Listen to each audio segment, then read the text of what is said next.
Hello everybody from snowy Moscow. Today is 7th of November, now it's 10 past 9 in the morning Moscow time. I'm Levan Gudadze and this is my first update for the day in which I'll share all the main news that are making headlines in Russian media outlets and Russian language pages on different internet platforms. And there are quite a few very interesting developments and news that I'd like to share with you in this program. Although before I start, let me remind you, dear friends, that later on today I will have a second news update towards the evening time with all the additional news that Russian media will report about, and that second update will be published on my Patreon and Boosty pages. And if you're looking for more news from Russia, more commentary, you're more than welcome to join our Patreon and Boosty communities. Links are under this video in the description box and in the pinned comment. And also, if you like my work and if you want to support in the long term, Patreon is, gives a great opportunity for that. And Boosty also. That's being said, let's go through some news now. And of course, Russian media, like media worldwide, is still focused on presidential elections in US. So I will start with this report from RT that Biden and Harris congratulate Trump with his landslide victory during their presidential elections. So US President Joe Biden has called the President-elect Donald Trump to congratulate him on winning their election and invite him to White House to discuss the transition of power. Vice President Kamala Harris, the Democrats' presidential nominee, has also reportedly called Trump to concede the election. She is set to give her concession speech on Wednesday afternoon. She already did, by the way. This news is from yesterday late evening. So she already did give that speech, and her speech was, I shared one or two small episodes of that speech on my Telegram channel, and her speech was like if she's still running for a presidency. I don't know, man. She had quite a bad speech writer, I guess. So yes, it's official. Biden is congratulating Trump, Harris is congratulating, and Trump is president-elect now, and on 20th of January, after inauguration, he will take office in White House. And also, dear friends, of course, all around the world, comments are made by high-ranking officials, public figures about these developments in US.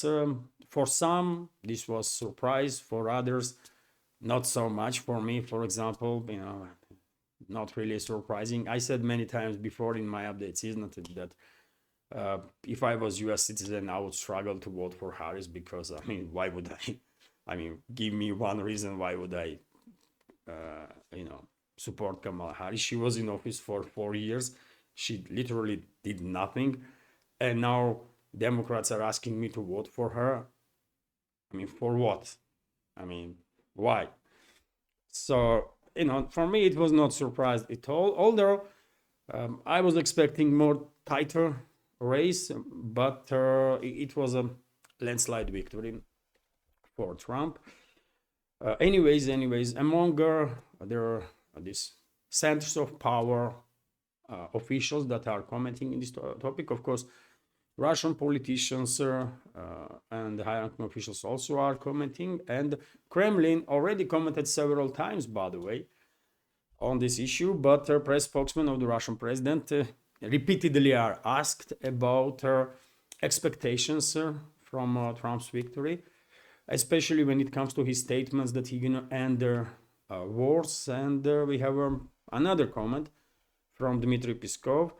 So claims by the US presidential election winner Donald Trump that he will stop the wars should be treated with caution. Kremlin spokesman Dmitry Peskov said on Wednesday. This is also from yesterday evening news. So according to Peskov, politicians often change their rhetoric after winning the elections, and Russia will wait Trump's specific steps before drawing any conclusion. While the official results of the US presidential elections have yet to be announced, Trump has already passed the threshold of 270 electoral college votes required to take the White House, according to US media. And last time I checked, he already has like 295 or something. So, I mean, this race is over, obviously. Trump will have won. And, well, this is Kremlin's approach, by the way. It is good that Trump and his running mate, future vice president, J.D. Vance, were talking about peace quite often and ending the wars. And let's hope they will manage to do so. I mean, that would be great, isn't it? And as I said yesterday, by the way, I don't want to be overly optimistic, but I don't want to be too pessimistic either. So therefore, I hope we will see significant improvement, or at least attempts to improve relationships between Washington and Moscow. And if that will happen, then of course, European capitals will follow Washington. And this world needs that, by the way. I mean, this divide cannot continue because it harms everybody, right? Western ruling class, Western ruling elites have to come to terms that the world is changing. World has already changed. It is no longer a unipolar world. It's a multipolar world. And in this multipolar world, there is definitely a place for collective West countries, right? Under leadership of US or however they will decide. And the world needs US, by the way. Predictable, just a US, right? For many reasons. So therefore, let's hope everything will be better than in previous 4 years, at least, right? Also, dear friends, I guess somewhat similar position is popular among leadership of Hungary, for example, because legendary foreign minister of Hungary, Peter Szijjártó, stated that it is a better chance than ever now for Ukraine peace.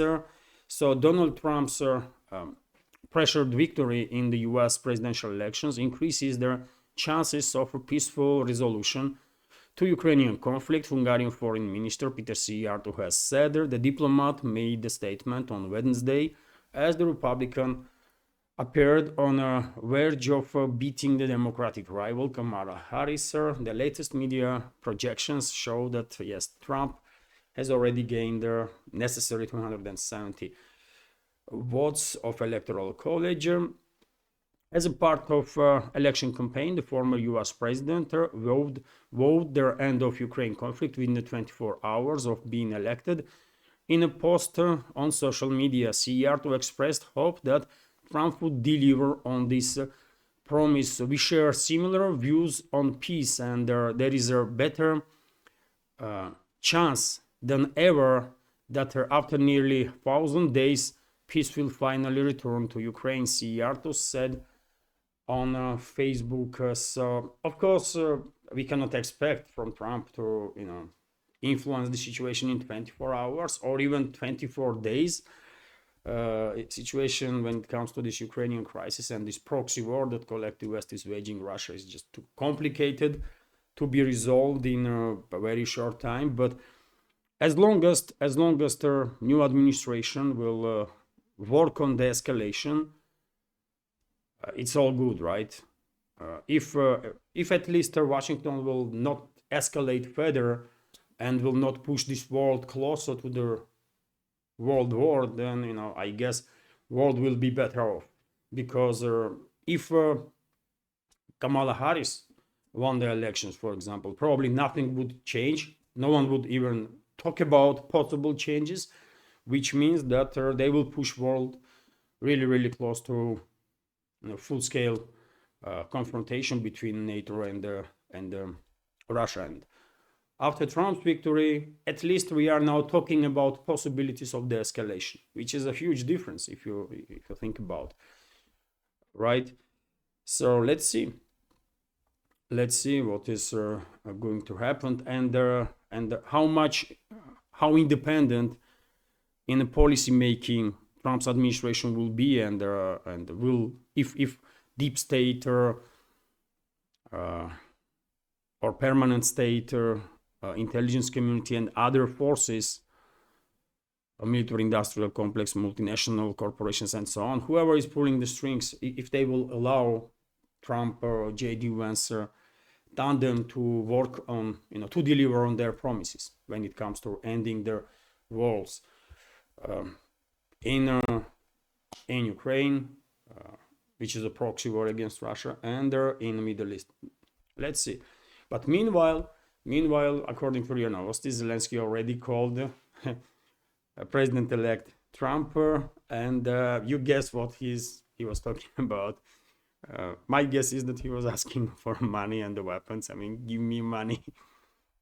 I mean, what the hell, man? Why Trump is spending time to talk to this garbage man? I don't know. I just don't. But yes, there is a hysteria, by the way. There is a clearly hysteria in among key regime members, among European bureaucracy. I mean, there is clearly some hysterical mode in full force right now, and even in US, by the way, we all see these videos, isn't it? When these neo-libs are going through total meltdown. I saw some videos that I cannot even understand what the hell is happening there. People are literally crying and are ready to kill themselves because Trump won. It's some surrealistic picture, by the way. I'm 47, right? And I'm closely following politics for as far as I remember myself, and I was never invested that much in some political stuff to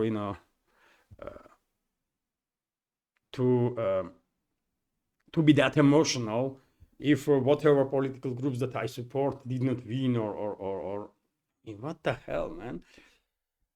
I don't know. It's a total meltdown, by the way, among neo-libs and groups that are closely related to them. And well, Kiev regime is no exception. Zelensky called Trump. My guess is he was trying to secure some more money and weapons from Washington. But yet again, I don't think, on personal level, I don't think Trump is really keen to have any conversation with Zelensky at all, because it's different leagues, by the way, right? It's just different leagues. And why would you want to spend their time talking to nobody, really? That is a bloody clown simultaneously, that sacrificed his own people. I mean, Zelensky is a disgraceful individual, right? In many ways. Just imagine, but because of him, not just only because of him, but he was formerly president, right? He was called the president. Even if he was not really in charge, but he was called the president, he should resign, right? But never ever allow Ukraine to be sacrificed. And citizens, his fellow citizens, hundreds of thousands of them, that were killed on the battlefield for geopolitical agenda of this Western ruling class and their globalists and so on. And even if he was threatened that some actions would be taken, if he even tried to resign or something, he should. I mean, it's better to sacrifice your own life than to sacrifice hundreds of thousands of people, right? And they're decent human being. That's what decent human being will do. But Zelensky is definitely not one of them, sir. RT is reporting that Biden to speed up arms deliveries to Ukraine. So the White House intends to expedite up to $9 billion US in a new military aid in a last-ditch effort to boost Ukraine against Russia before President-elect Donald Trump takes office in January. According to sources within the outgoing administration, the plan is driven by concerns that Trump, who has criticized President Joe Biden's generous support for Kiev, may halt or significantly reduce US taxpayers funded aid, as reported by sources speaking to Reuters and Politico. Well, if you remember yesterday, I said that probably Biden's administration will try now to escalate as much as possible to make life more difficult for Trump's administration, and to put them in positions when they may not be able to even attempt to de-escalate. And this information definitely can be seen as an indicator of that Biden's administration is moving in this direction.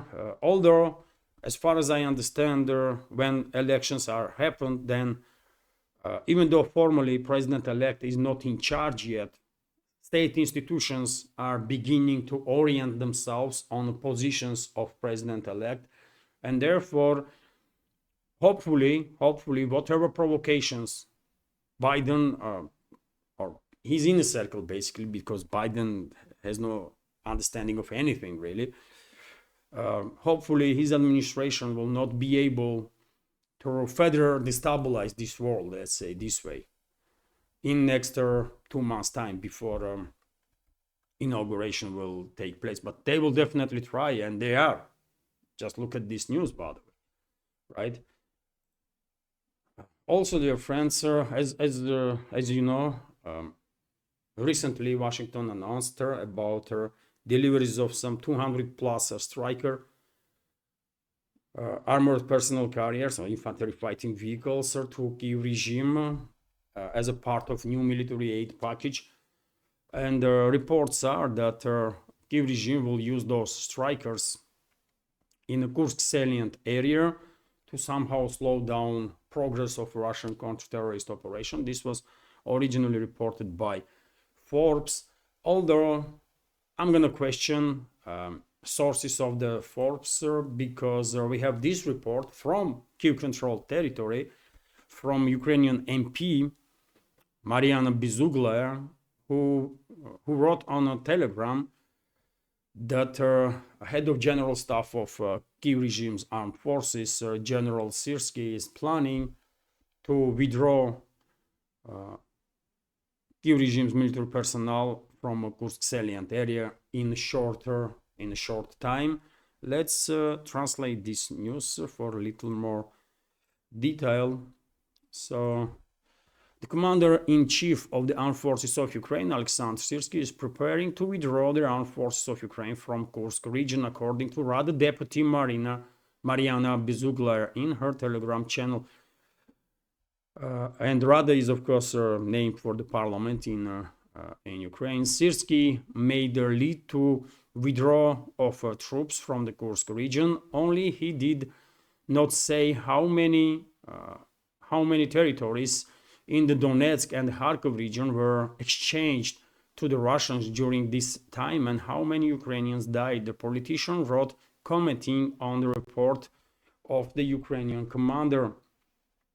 So this Mariana Bezugla was criticizing Syrsky basically because due to this suicidal, absolutely crazy invasion into Kursk region, in which about 50,000, by the way, troops were involved from Kyiv regime, last strategical reserves, according to some experts, and most battle-capable formations, brigades.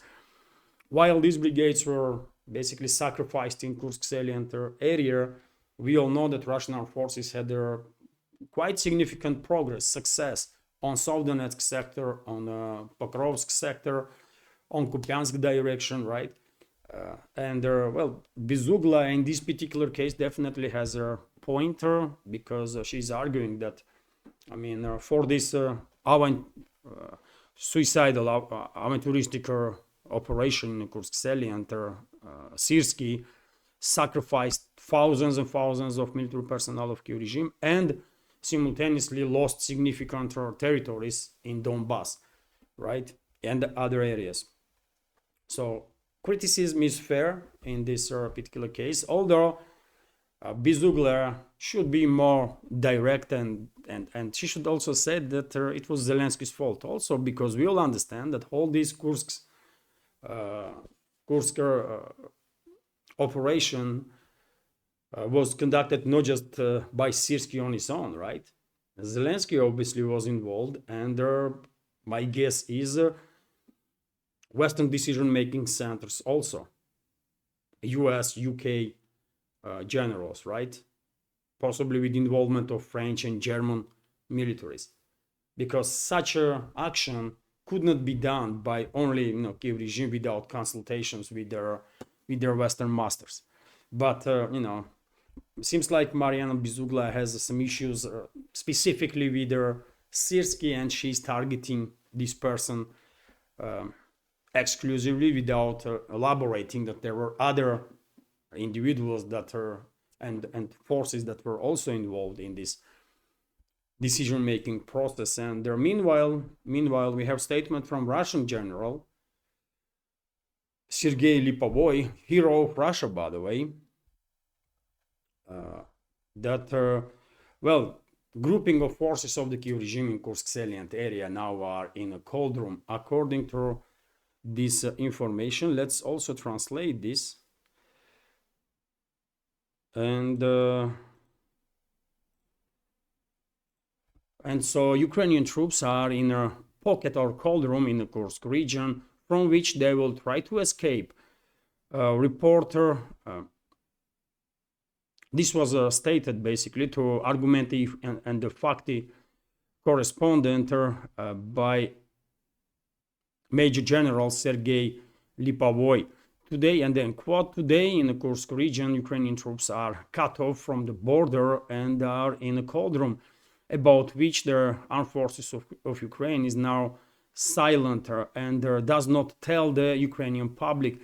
They can try to break through and get out, but it is unlikely that they will succeed, the source said.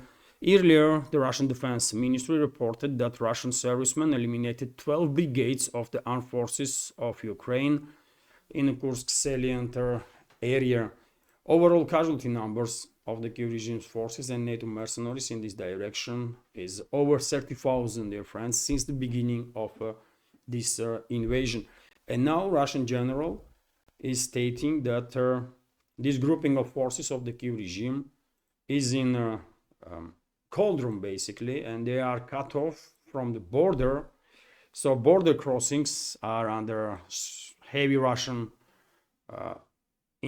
surveillance, artillery, missile control, sabotage groups, DRGs are operating, I guess, and even if they will try to withdraw, tomorrow, they're gonna suffer significant losses, I guess, during the process. So that's quite interesting, and therefore maybe this report from Maria Bizugla, Ukrainian MP, is correct, and Syrskyi and his inner circle is working now on the plans how to withdraw forces from this cauldron, how to organize breakthrough from this cauldron with minimal losses, if it's even possible. So let's continue now, and RIA Novosti is reporting that, well, US, by the way, is borrowing money now in twice the speed that before. And for example, last trillion that US borrowed was borrowed in a twice short time than previous trillion, and overall US debt is approaching 36 trillion for this moment, I guess, before Biden will leave office. This number will reach not just 36 trillion, but maybe even, significantly more, for hundreds of billions more, right? RIA Novosti is also reporting that this morning there was explosions in area of Giuliani Airport in Kiev with heavy secondary detonations. In these areas, not far away from airports or in vicinity of airports, the Kiev regime is storing quite often some missile systems, air defense systems, and so on. And who knows, maybe Russian forces destroyed yet another air defense system, of the Western-made air defense system of their Kiev regime during this strike this morning. During the day, maybe we will learn some more about it, and of course I will share additional information on my Telegram channel and the next updates. Also interesting news that US test launches nuclear ballistic missile on election day. Okay, interesting message. The American military conducted a nuclear intercontinental ballistic missile test on the day that the nation's voters were choosing their next president. The US Air Force Global Strike Command said in a statement on Wednesday the launch was a part of routine practice and followed month of preparations, it added. And basically Minuteman 3 ICBM was test launched. As far as I understand, launch was this test firing was successful. And currently, even though US is actively working on a new missile system to replace Minuteman 3, which is a quite old system now, it is not just US but also UK that are using these Minuteman missiles on nuclear submarines. By the way, this is, as far as I understand, submarine-based missiles. US has these missiles on Ohio type of nuclear submarines, and UK has on Vanguard type of nuclear submarines. Really quite routine stuff, but date is quite, funny. I mean, to test fire missile ICBM on election day. I mean, okay. You share what kind of message is that? You share your opinion in the comment section. RT is reporting, dear friends, that, well, German government has collapsed as it was predicted, and I spoke about such possibilities in previous updates, isn't it? So Germany's traffic light coalition has fallen apart, leaving Olaf Scholz at the helm of a minority government consisting solely of his Social Democratic Party and the Greens. This follows the Chancellor's decision to Free Democratic Party to fire, basically, Free Democratic Party leader Christian Lindner from the position of finance minister after failed crisis talk on Wednesday night. The Chancellor dismissed the Free Democratic Party leader Christian Lindner from their position of finance minister. In response, the FDP's parliamentary group leader Christian Dur announced that their party is withdrawing all its ministers from Scholz's government, formally ending the three-way coalition. Christian Dur, interesting surname. I wonder if in German Dur means stone, because in Ossetian, which is a Scytho-Sarmatian language, and I spoke quite often before that German tribes and Scytho-Sarmatian tribes lived side by side for quite a long time in ancient times. And of course, there were exchange of words, exchange of some cultural elements between their sides. And well, Dur is in Ossetian is stone. Maybe in German also something like that. Anyways, sorry for this, philosophical sidewalk. Let's continue with this news. And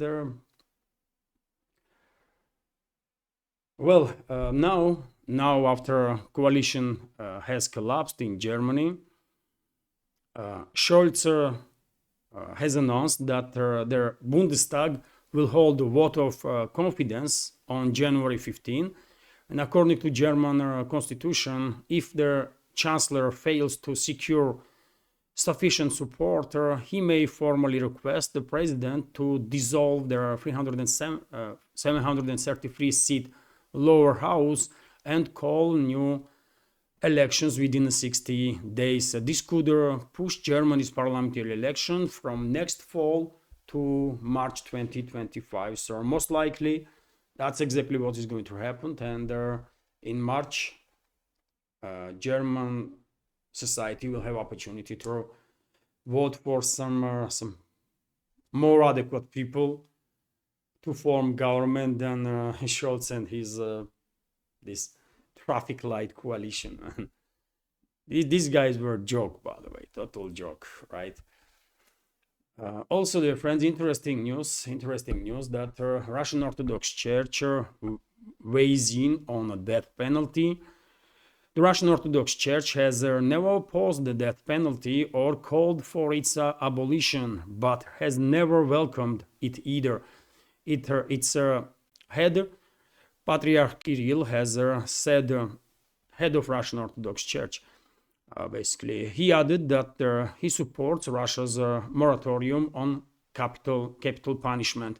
Following the attack on Crocus City Hall outside Moscow in April, in which 145 people were killed and hundreds more were wounded, former Russian President Dmitry Medvedev and several MPs suggested that the death penalty should be reinstated in the country for terrorists. And by the way, not just high-ranking officials, Medvedev or someone else, but significant number of ordinary citizens are also for the death penalty in certain situations when absolutely horrendous crimes are committed, not just by terrorists, but also by criminals of all sorts. So therefore, topic is definitely in discussion, in conversation.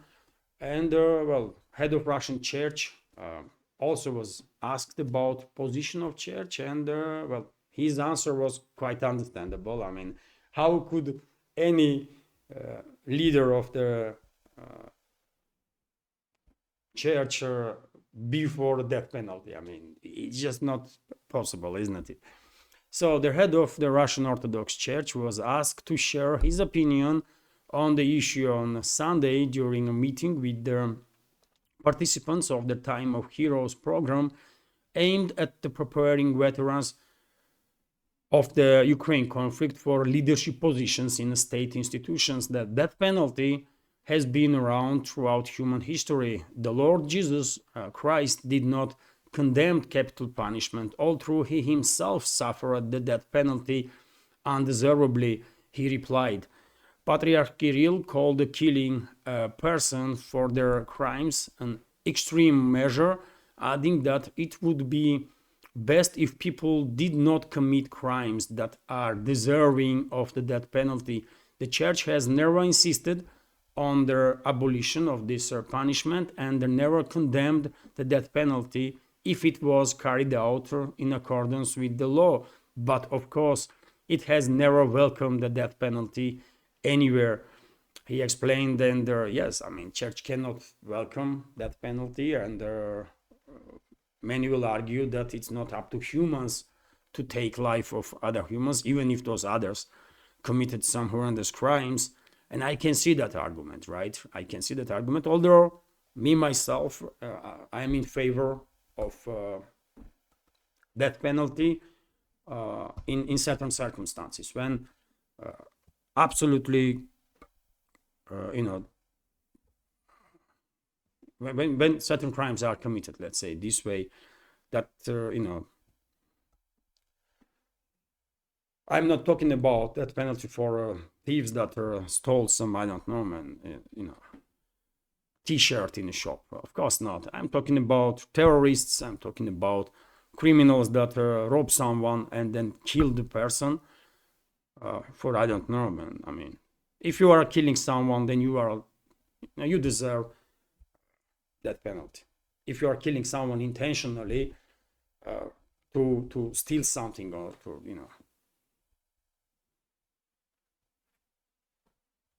if you kill someone in revenge, okay, that's a different story, right? It depends, always depends on the situation.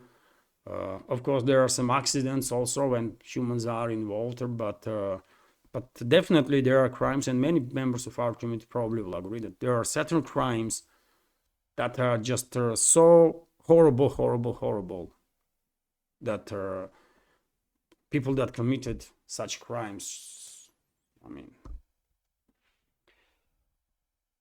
definitely deserve death penalty, in my opinion. Like criminals that conducted Crocus City Hall terrorist attack. But obviously, Church will never be in favor of capital punishment, quite understandably so. Let's continue with some more news, dear friends, and economical stuff. First of all, unsurprisingly, Wall Street rallies on a Trump election victory. The US stock markets and their other financial assets surged on Wednesday after media outlets started declaring victory for Donald Trump in the presidential elections.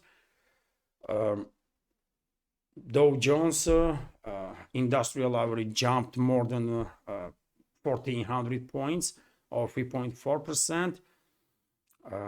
And the S&P 500 and the tech-heavy Nasdaq also hit record high, both rising up over 2%. And I guess similar reaction was worldwide.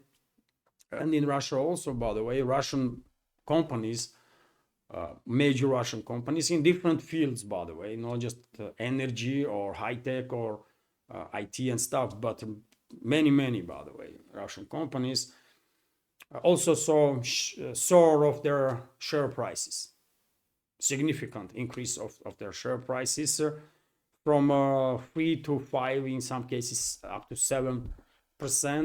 And if business is reacting this strong and positively on victory of Trump, then, well, maybe they know something, right? After all, we are talking about some really dominant businesses in this world, leaders of their segments. And if they are reacting positively, then maybe there is a hope for the escalation, really. Maybe there is a hope. We will find out. We will find out soon.